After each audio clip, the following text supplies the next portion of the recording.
Welcome to Crime Time, Inc. My name is Alex, and today I am bringing you episode 2 of the Charles Manson Story.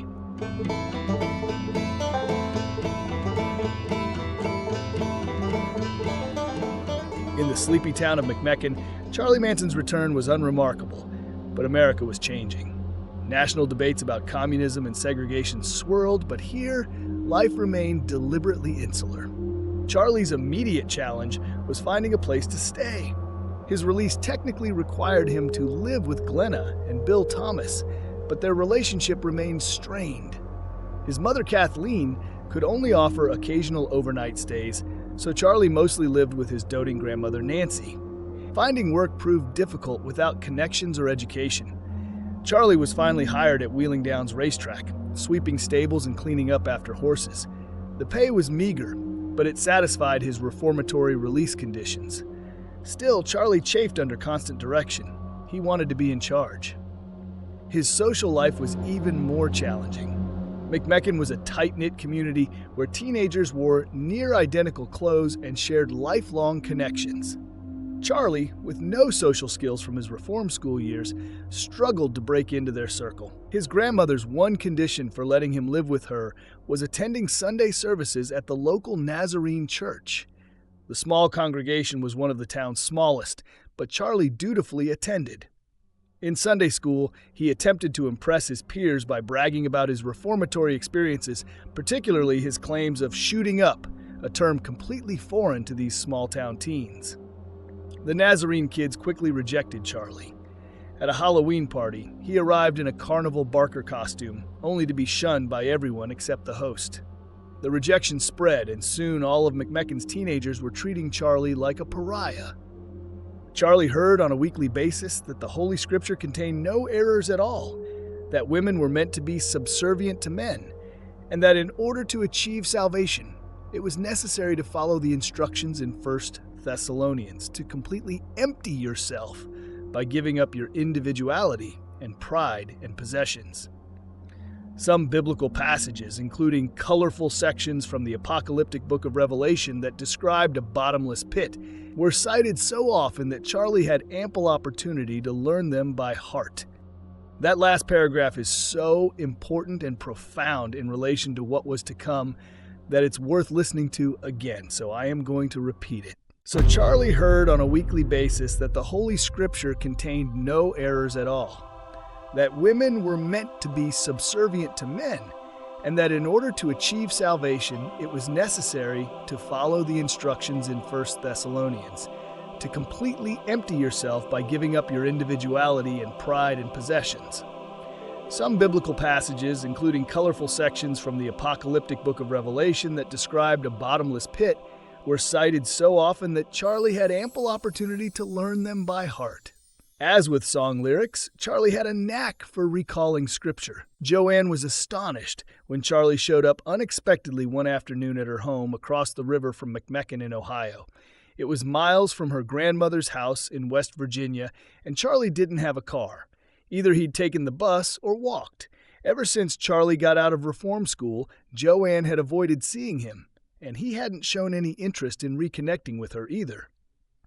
Now, Joanne felt obligated to invite him in, even though her minister husband was there counseling a troubled teenage member of his church who was having problems getting along with her parents. As soon as Charlie was introduced to the girl, he completely ignored Joanne and her husband. Charlie built the teenager up, telling her she was so special and pretty. Joanne felt that next he would ask her to leave the house with him and go God knows where and to do God knows what. The way Charlie was acting with the girl felt wrong and evil. So Joanne said loudly that Charles needed to get back home to McMechen, and she made sure that he was gone before she let the girl out of her sight. He was a good talker and would have gotten her for some bad purpose otherwise, Joanne said. Though he'd learned to give and take sexual relief with other boys in reform school, Charlie was mostly attracted to women. He could go to the sex workers in Wheeling, but they cost money that Charlie didn't have. The thing about the sex workers that mostly interested Charlie was how they subsidized their pimps. Men making their livings off of subservient women seemed like a fine thing to him. Meanwhile, What he really wanted was a girlfriend, and Charlie's near-universal unpopularity among other McMechen teens made it unlikely that he could find one in his current hometown. Fate intervened through Clarence "Cowboy" Willis, who introduced Charlie to his daughter Rosalie. Unlike the other teens, Rosalie was drawn to Charlie. Their relationship progressed quickly, and to everyone's surprise, they married in January 1955. Charlie even falsified his age on the marriage license, claiming to be 21 instead of 20. Joanne and her husband stayed away from the wedding. She couldn't stand Charlie and didn't feel obligated to pretend any longer. Kathleen wasn't there either. She had left her husband again, and this time she put the most distance possible between them by moving all the way west to California. For a brief moment, Charlie seemed to transform. He worked at the racetrack, did odd jobs at the local grocery store, and even borrowed cars to help neighbors. He learned basic guitar, strumming along to Frankie Lane and dreaming of a normal life. But normalcy was short-lived. With Rosalie pregnant and money tight, Charlie reverted to his criminal instincts. He began stealing cars, first in Ohio, then driving one all the way to Florida. In July 1955, Charlie stole a 1953 Mercury in Bridgeport, Ohio, and he drove with Rosalie to Los Angeles, hoping for a fresh start. He reconnected with his mother and cruised the stolen Mercury through the city, believing he'd escaped his past. But a routine traffic stop changed everything. An eagle-eyed cop discovered the vehicle was stolen, and Charlie was arrested. In court, Charlie pleaded for leniency, claiming confusion since his reformatory release. A psychiatric evaluation suggested he might straighten out with the incentive of a wife and probable fatherhood. He received 5 years probation. But Charlie panicked. Facing additional charges for the Florida car theft, he and Rosalie went into hiding in Indianapolis. On March 10th, Rosalie gave birth to Charles Manson Jr., but Charlie's freedom was short-lived. Arrested on March 14th, he was returned to California and sentenced to 3 years at Terminal Island Penitentiary. The small-town boy who wanted desperately to belong had once again found himself behind bars. The Terminal Island prisoner population included older longtime cons who dominated everyone else. Charlie's insane game would have no effect on them. He realized that and spent his first months there quietly observing. Those convicted of white-collar crimes held no interest for Charlie. He was never going to be in position to embezzle funds from a bank or put together a fraudulent multi-million-dollar real estate deal. But just as he had been on earlier visits to Wheeling, he was still fascinated by pimps. At Terminal Island, they were sometimes willing to talk about the intricacies of their trade. They bragged to Charlie about recruiting young women and bending them to their will.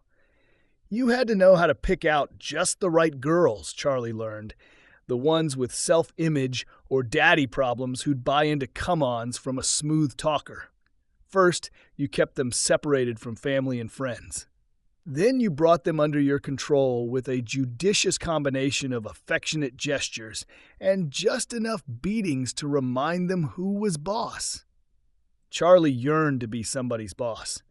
The veteran pimps cautioned him that it was critical to stay away from women who were completely nuts, because then you'd spend all your time propping them up emotionally instead of sending them out on the street to work. You wanted girls who were cracked but not broken. The trick was to make them love you and fear you at the same time. Charlie listened and learned. His initial months at Terminal Island were brightened by weekly visits from Rosalie and Charlie Jr. Kathleen came less often, but still regularly. Rosalie and the baby were living with her, and Kathleen was apparently their sole source of support. Having visitors was a status symbol among prisoners, and Charlie always enjoyed any sort of status. Getting attention remained important to him.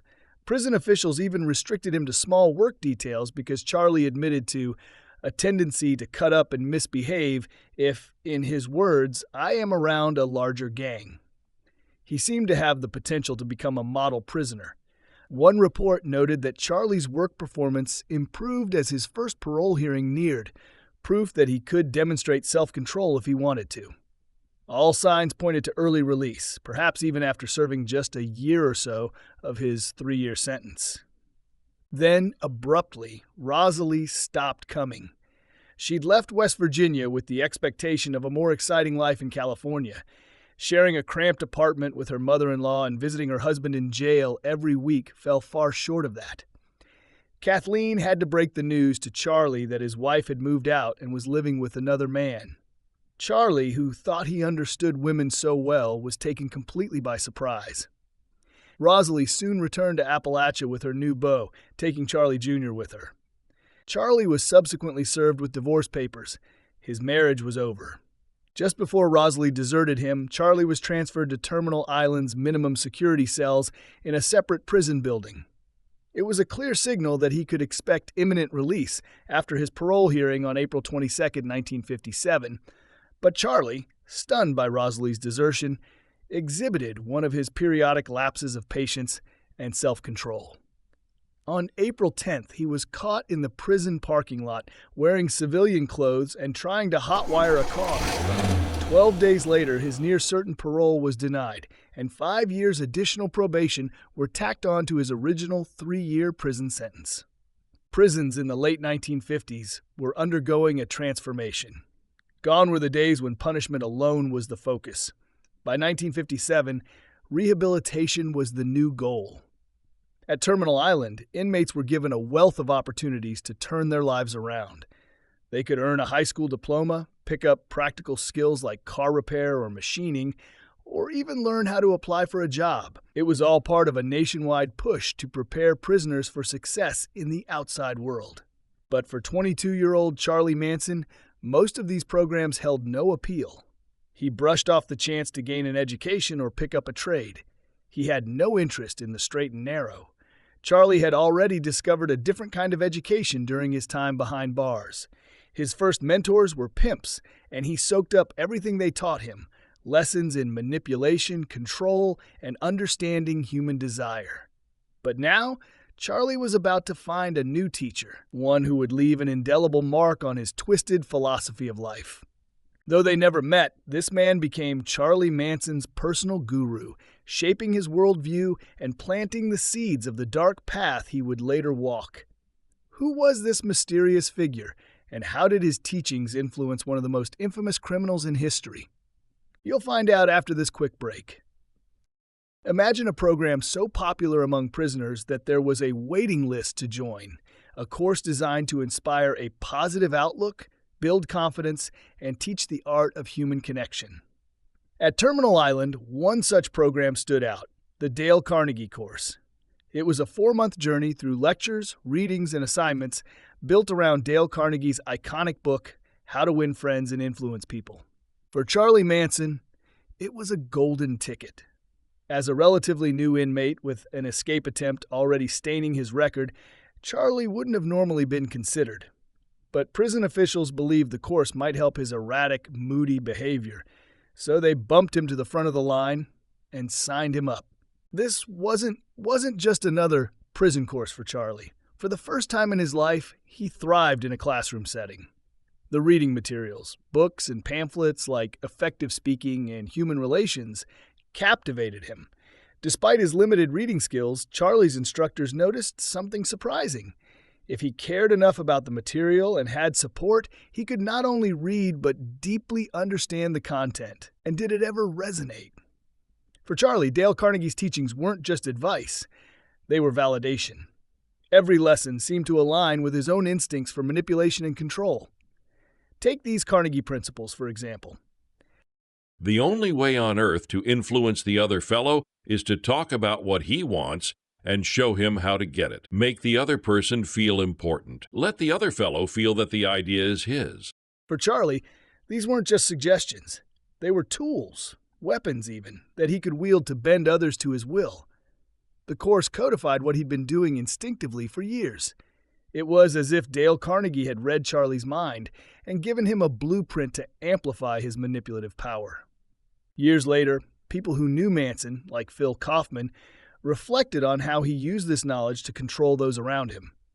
Kaufman once said, "That was Charlie's big trick. He'd decide what he wanted someone to do, then talk about it so they'd think it was their idea. I saw him do it all the time. It was constant." Yet, despite excelling in the course, Charlie did what Charlie always did. He quit before the program ended. He felt he'd absorbed everything he needed. Sitting in a classroom had served its purpose. Now he was ready to move on. Armed with lessons from Pimps and Dale Carnegie, Charlie began crafting a vision for his future. For the remainder of his sentence, Charlie stayed busy. He boxed, played basketball, and kept physically fit. He strummed his guitar in his free time, losing himself in the music of Frankie Lane. Most importantly, he stayed out of trouble. This was no coincidence.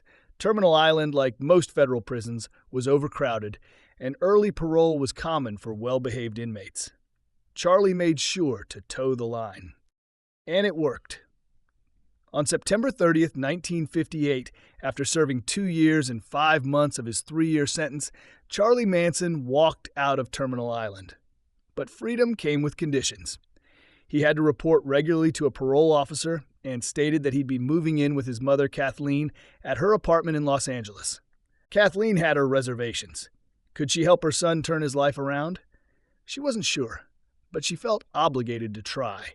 What neither of them realized was that this moment, the clean slate, wouldn't last long.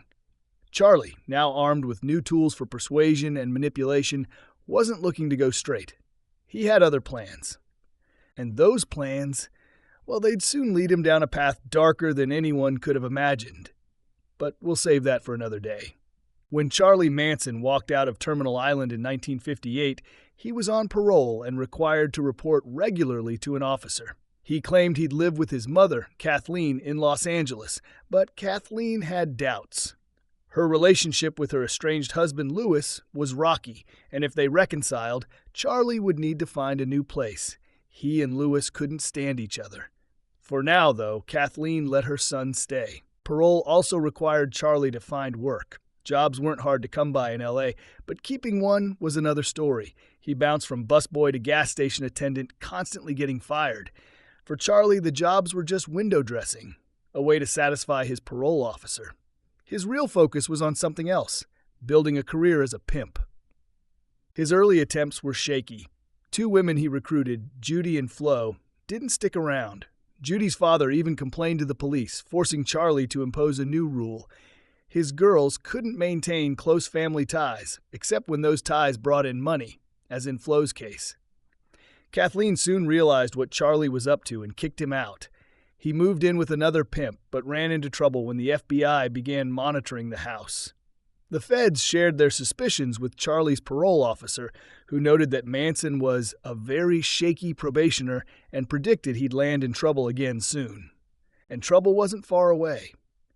On May 1st, 1959, Charlie was arrested for trying to cash a forged U.S. Treasury check at a Ralph's supermarket. The check was for just $37.50, but it carried serious federal charges. Though Charlie tried to outsmart investigators, he even swallowed the check when they weren't looking, witnesses and testimony sealed his fate. Kathleen, devastated, watched as her son spiraled deeper into crime. After the break, we'll find out how 4 young men from Liverpool, England inspired Charlie, but ultimately in ways no one could ever have imagined. That summer brought more bad news. Charlie's grandmother, Nancy Maddox, passed away, leaving Kathleen to grapple with guilt over the pain she'd caused her mother and her son's increasingly criminal behavior. But Kathleen stayed loyal, supporting Charlie through his troubles. In September, Charlie's 19-year-old girlfriend, Leona Ray Musser, claimed she was pregnant and pleaded with the court for leniency, saying they'd marry if the charges were dropped. She wasn't actually pregnant, at least not yet, and was one of Charlie's sex workers. Still, her act worked. Charlie received a 10-year suspended sentence instead of prison time. But leniency didn't change Charlie. He continued pimping Leona and other women, convinced he'd never get caught again. By December, he'd driven Leona and another girl to New Mexico to work, violating federal law by transporting them across state lines. When arrested, Charlie married Leona, hoping to use spousal privilege to block her testimony. This time, Leona really was pregnant. But when Charlie fled to avoid indictment, Leona turned on him to save herself, testifying that he'd forced her into prostitution. With her cooperation, Charlie's probation was revoked and he was sentenced to serve 10 years for check forgery. In June 1961, at age 26, Charlie was sent to McNeil Island Penitentiary in Washington State. McNeil was no terminal island. The remote facility sprawled across 2,000 rugged acres, accessible only by ferry or speedboat. Prisoners lived in a stacked 5-tier cell block and were expected to work hard, whether on the prison farm or maintaining staff housing. Guards were strict and escape was nearly impossible. When 3 inmates tried to flee on a makeshift raft, one drowned and the other 2 were recaptured barely alive. Manson, now almost 14 years into a life spent in and out of custody, was entering yet another chapter of confinement. But this wasn't the end of the story. It was just the beginning. Prison is often thought of as a place of punishment, but for Charlie Manson, it was something else entirely. A classroom. When Charlie arrived at McNeil Island Penitentiary in 1961, evaluators described him as an energetic, young-appearing person whose verbalization flows quite easily. Thanks to his time in the Dale Carnegie course, Charlie had learned to captivate an audience, gesturing dramatically and spinning stories to hold attention. But the evaluators also saw through him, noting that he masked loneliness and hostility behind a facade of charm. Interestingly, Charlie himself admitted something telling about his life. Institutions, he confessed, had become his way of life. In prison, he found a sense of security that the outside world couldn't offer. And security wasn't all he found at McNeil. He also found opportunity. While Charlie didn't enroll in any of the official courses offered, like work training or academics, he continued his education in his own way. Prison, after all, was full of teachers, if you knew where to look. Charlie explored various ideas during his time at McNeil. There were inmates eager to share their knowledge of black magic, hypnotism, and even born-again Christianity. But what really caught his attention wasn't magic or religion. It was Scientology. Inspired by L. Ron Hubbard's book, Dianetics, The Modern Science of Mental Health, Scientology promised personal transformation. It taught that through a process called auditing, one could confront past trauma, achieve mental clarity, and unlock limitless potential. It also preached that people are immortal spiritual beings whose experience spans lifetimes and that mankind is inherently good, seeking survival and universal brotherhood. For Manson, these teachings weren't spiritual revelations. They were tools. He didn't see himself as a follower of Hubbard's ideas, but as a manipulator who could use them to recruit and control others. To him, these philosophies were perfect for influencing people, especially women with low self-esteem. Telling someone they were basically good, capable of anything, and not defined by their past could be a powerful way to gain their trust and loyalty. And in the short term, proclaiming himself a devout Scientologist earned him favor with prison staff, who noted his progress in his September 1961 report. For the first time, officials believed Charlie was making positive changes. But was he? On the surface, it seemed so. Charlie played sports, softball, basketball, even croquet, and joined the inmate drama club. These activities painted a picture of a man trying to rehabilitate. But there were setbacks, too. When contraband was found in his cell, Charlie was demoted to janitorial work, the lowest prison assignment. And in his personal life, things were falling apart. In August 1963, Charlie received divorce papers from his wife, Leona. She'd moved to Denver and given birth to their son, Charles Luther Manson, in early 1961. While the baby's middle name honored Charlie's late uncle, there's no evidence Charlie ever met his second child. By January 1964, Leona was granted full custody, and Charlie didn't seem to care. Their marriage, after all, had been a strategic move to avoid prosecution, not a union built on love. Once Leona testified against him, she was no longer useful to Charlie. But there was one constant in his life, his mother, Kathleen. When Charlie was sent to McNeil, Kathleen moved to Washington to be near him. She found work as a waitress and even reconciled with her estranged husband, Louis. Despite everything, Kathleen's heart ached for her son. She blamed herself for his failings, convinced that her mistakes as a mother had shaped his path. Yet when she visited him, Charlie wasn't interested in her life or feelings. He treated her like a resource, always demanding she bring him things. For Charlie Manson, McNeil wasn't a place of punishment or reflection. It was a crucible where he refined his skills in manipulation and control, learning from both inmates and ideologies. The stage was being set for the man who would one day reshape his twisted worldview into something far darker and far deadlier. When Kathleen Maddox visited Charlie at McNeil, her life wasn't much easier than his. She scraped by as a waitress, and her husband, Louis, still couldn't hold down a job. On one visit in the fall, Charlie demanded money for a new guitar. When Kathleen explained she couldn't afford it, Charlie's anger was palpable. The next time she came, she brought news she thought would brighten his spirits. She and Louis had adopted a baby girl named Nancy in honor of Charlie's grandmother. But instead of excitement, Charlie erupted. The $2,000 adoption fee infuriated him. How could she spend that on a baby but claim she couldn't afford his guitar? He shouted that he never wanted to see her or the baby again. Though Charlie eventually relented, Kathleen remained cautious, often leaving Nancy in the car during prison visits. Guilt gnawed at her. Had she failed Charlie as a mother? Hoping to help, Kathleen even wrote to the judge who sentenced him, offering to put up her house as collateral for an early release. She envisioned giving Charlie a fresh start in a stable home, but her request was denied. Inside McNeil, Charlie was making connections that shaped his future. And speaking of connections, here is a connection that would make Tom Wood proud. Remember here on Crime Time Inc., we did an episode on the Barker Karpis gang from the early 1930s? It was Season 3, Episode 33. One of Charlie's most notable mentors was Alvin Creepy Karpis, a former member of the infamous Barker gang.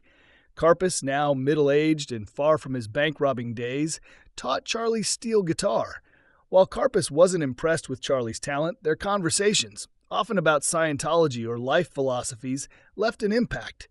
Karpis later remarked that Charlie didn't strike him as dangerous, certainly not someone destined for the mass murder business. In addition to music, Charlie absorbed ideas from the prison library and his fellow inmates. He was especially captivated by Robert Heinlein's novel Stranger in a Strange Land. Its themes of alienation, rebellion, and spiritual redemption resonated with him, and like Scientology or Dale Carnegie's teachings, Charlie would later blend elements of the novel into his evolving ideology. One thing from the outside world did catch Charlie's attention during this time: the Beatles. In early 1964, their music swept the nation, reaching even the confines of McNeil. Charlie was enamored, not just with their songs, but with their fame. He became obsessed, declaring to anyone who'd listen that he would be bigger than the Beatles someday. Inspired, Charlie started writing his own songs, spending hours with his guitar. His lyrics and melodies were unremarkable, but for Charlie, they were steps toward his dream. Kathleen noticed her son's new fixation on music. He spoke incessantly about becoming a star, though he never mentioned money or success benefiting her. By 1965, Kathleen had divorced Louis for good. She wasn't going to let another child be ruined by an unstable parent, and she dedicated herself to raising Nancy in a way she felt she had failed with Charlie. Back at McNeil, Charlie's behavior improved. Guards noted that he stayed out of trouble, focused on his music, and avoided conflicts. By 1966, he had written dozens of songs and was determined to use them as his ticket to stardom. His parole reports noted that while Charlie's dreams were far-fetched, they were at least legal. In June of that year, he was transferred to Terminal Island, a minimum security prison, a significant step toward release. It was there that Charlie befriended Phil Kaufman, an inmate with connections to the music industry. Kaufman admired Charlie's confidence and found him entertaining, though he was unimpressed by his guitar skills. Before Charlie's release, Kaufman offered him a contact in the industry, Gary Stromberg at Universal Studios. It was a sliver of hope for Charlie, who clung to the idea of music as his future. On March 21, 1967, at the age of 32, Charlie was paroled.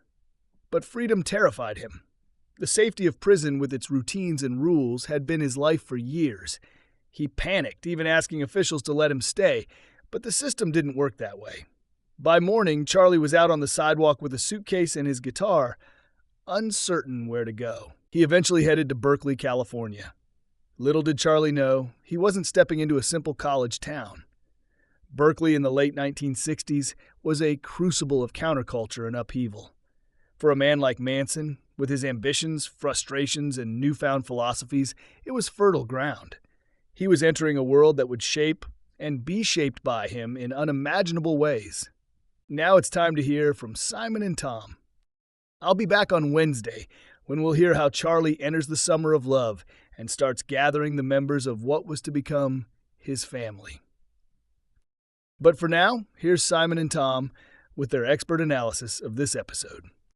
Well, Simon, episode 2, fantastic. Absolutely fantastic. This boy Alex is on the ball, Tom, isn't he? He's got into some detail here, and it's fascinating. Yeah, I like it. I like it a lot. It's interesting because we're starting to see young Charlie shaping up, aren't we? We're starting to see the path he's taking. Comes out of custody, having been in various care establishments, for want of a better word, for most of his teenage years, and then comes back to his hometown, but fails completely to assimilate in with the community. How often have you seen that, where somebody has been sent away to prison and comes back and they just don't gel? And of course, then when that happens, Simon, that they're going to end up back in trouble again. I think there's an interesting facet to this, Tom, and we're using the words Boston and institutions like that, correctional institutions as they were known. Mm-hmm. Actually, there were schools. Manson decided to use them as an education facility. I think he made a decision at a very early stage that his life was going to be the wrong side of the tracks, because he got himself educated, he listened to what was going on. He could even behave normally. He was on the brink of getting out early because his behaviour was so good, although he couldn't keep it going for quite the length of time that he had to get early parole. But so manipulative that he could behave in any way he really wanted to. And lots of things had become normalised to him. His attitude to sex, he had been sodomised within the system. He had spent most of his time, by the time he was 16 years of age, in these institutions. And I think his future had been marked out by him. I think it was a choice that he made. Yeah, I think you're right. It was interesting, wasn't it, his predilection for the Old Testament, for the Thessalonians and Revelations, the real hard end of the Old Testament. But what struck me about it, and I think Alec made it very, very clear, was that he took all that in, not to learn from it, but actually to use it. It was all going to be put to his use to achieve what he wanted to achieve. So, and of course, he gets involved in petty crime. And this is very interesting. He's not drawn to fraudsters. He's not drawn to bank robbers. He's drawn to pimps because he wants to learn how to manipulate and how to control. And the control element, of course, is hugely important. I said to you before when we set out on this route, I couldn't understand how Manson had managed to keep that control on the women that he did after all those years. And now we're beginning to see how he kind of shaped that up, how he learned it and acquired these skills. And of course, his involvement in Scientology, well, yes. I mean, that's all about control. Yeah. That's all about control. And he became a student of someone who, I've recommended this book to you many times, Tom, because I think it could be a great benefit to you, How to Win Friends and Influence People by Dale Carnegie. And it's very interesting that Manson, you can see him picking his influences, can't you? Yeah, you can, but you know something, Simon? I'll let you into a secret. I've actually read that book. Well, you never read it very well. Did you take notes? Simon, I read that book. I can see that half of it stuck, Tom, because you did influence a lot of people, and you do influence a lot of people now with your books and with your talks and with the Crime Time Inc. It's the winning friends bit that you didn't really grasp, did you? No, it's the winning nice friends I didn't grasp. It's the winning nice friends. But I'm hoping to get there. You can see why Manson would be fascinated by that book, can't you? Because of the manipulation, again, how to read people, how to make them think they want to do things that you actually want them to do. He would use that as a guidebook, and absolutely you could see it. It's very interesting too how he learned to pick his targets. I thought there was a fantastic little quote. You wanted cracked but not broken people. I thought that was interesting. You didn't want Yeah. to pick on people who were going to be high maintenance and you would have to support, but you wanted to pick on people who were damaged and therefore susceptible. And of course, that's what pimps do. Very interesting. There's another interesting thing. He shared with a lot of people who we've come across. He was convinced he would never get caught. Mm-hmm. Yeah, he had that superb belief in himself. Yes. He'd never get caught. Tom, because of at the end of this episode, Alex refers to his fascination with music and the lyrics and all the rest of it that we know about. So I thought I would preempt that and give Paul a wee phone. So when I was chatting to Paul, it was very interesting, his take on it. And then today, when I was preparing for this, I realised it was a dream that I had. I was going to stop and say, ladies and gentlemen, for those of you who don't know, Simon claims to have some sort of friendship with Paul McCartney. Claims. There's no evidence to support this whatsoever, however. I've been friends with Paul McCartney, Sir Paul McCartney, when he was just Paul. Well, he's Paulsy to me. Since 1982, almost 43 years. The problem is I've never heard from him in those 43 years, never had any contact with him. But that doesn't mean we're not friends. We're just kind of drifting just now. No, we haven't. But ask yourself the question, Simon, have you read How to Win Friends and Influence People? And if you had, Simon, perhaps you and Paul would be buddies. I hadn't read it before then, I don't think. But one last thing, and I have to say to Alec, thank you very much. You have obviously listened to us speaking and you know me very well and you know I like connections. And the connection with the Karpis Barker gang was very, very interesting. Isn't that interesting? Yeah, that was good. He taught him how to play steel guitar. I thought it was very interesting.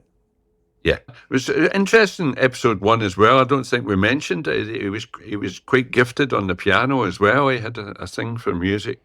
But we will come back. The serious part of it is in episode 3. Alec kind of led us into it a wee bit, that we're going to come to the influence of the Beatles' music and stuff and other things on Manson's life moving forward. Really looking forward to that, Tom. Likewise. Bring on episode 3, and Alec, thank you very much. You're doing a fine job. Thanks, guys. I think you will really like episode 3, and Tom, maybe by then you will get my name right. Speak soon.